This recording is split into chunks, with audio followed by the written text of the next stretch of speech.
السلام علیکم ورحمۃ اللہ وبرکاتہ۔ محترم ناظرین کرام، مجھے امید ہے کہ آپ سب خیریت سے ہوں گے۔ رب تبارک و تعالیٰ کی بارگاہ میں دعا ہے کہ پروردگار ہم سب کو دنیاوی و سماوی بلاؤں سے وباؤں سے محفوظ و مامون فرمائے۔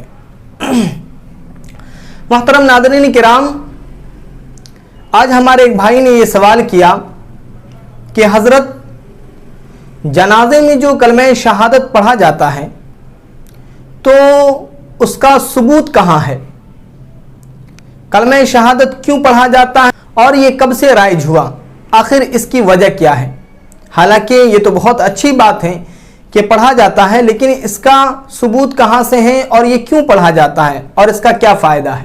تو میرے محترم ناظرین کرام، انشاءاللہ اس کا جواب بخوبی انداز میں دیا جائے گا، لیکن اس سے پہلے چھوٹی سی گزارش ہے کہ آپ ہمارے چینل پر نئے ہیں تو اس چینل کو ضرور سبسکرائب کریں اور بیل آئیکن کو پریس کریں تاکہ ہر نیا مسئلہ آپ تک سب سے پہلے پہنچے۔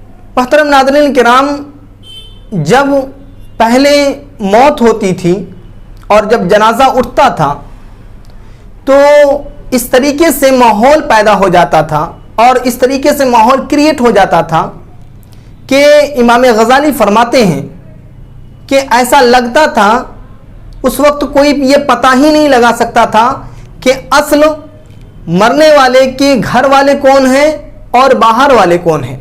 مطلب سب لوگ اس طریقے سے مغموم ہو جاتے تھے، رنجیدہ ہو جاتے تھے کہ پتہ ہی نہیں چلتا تھا کہ میت کے گھر والے کون ہیں اور باہر والے کون ہیں۔ اس طریقے سے لوگ جو ہے رنجیدہ ہو جاتے تھے، اس طریقے سے لوگ مغموم ہو جاتے تھے، اپنی آخرت کو یاد کرتے تھے، قبر کو یاد کرتے تھے، خدا سے اس طریقے سے ڈرتے تھے کہ یہ پتہ ہی نہیں لگتا تھا کہ گھر والے کون ہیں اور باہر والے کون ہیں۔ لیکن کچھ عرصے کے بعد جب علماء کرام نے لوگوں کے اندر یہ سستی دیکھی کہ جب جنازہ اٹھتا اور لوگ جنازے کے پیچھے جاتے اس کی نماز جنازہ پڑھنے کے لیے تو لوگ جو ہے غافل ہو جاتے ہیں، انہیں یہ پتہ ہی نہیں چلتا کہ یہ جنازے میں آئے ہیں یا پھر کسی اور مقام پہ ہیں۔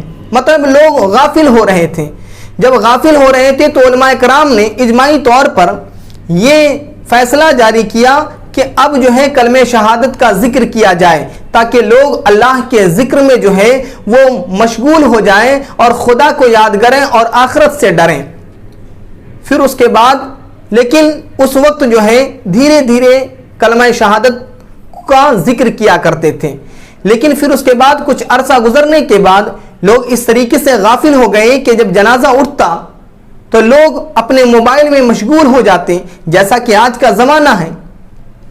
لوگ ایک دوسرے سے مل کر کے اکٹھا ہو کر کے جو ہے باتیں کرنے لگتے، منصوبہ بندی کرنے لگتے۔ تب علماء کرام نے یہ حکم دیا کہ اب جو ہے جب جنازہ اٹھے گا تو کلمہ شہادت کا جو ذکر کیا جائے گا، جو کلمہ شہادت جو پڑھا جائے گا وہ بلند آواز سے پڑھا جائے گا تاکہ اللہ تبارک و تعالیٰ کا ذکر بھی ہو جائے اور لوگ خدا کو یاد بھی کریں اور موت سے ڈرے بھی اور آخرت کو یاد بھی کریں۔ اسی وجہ سے جو ہے کلمہ شہادت پڑھا جاتا ہے اور اسی وجہ سے کلمہ شہادت کو بلند آواز سے پڑھا جاتا ہے۔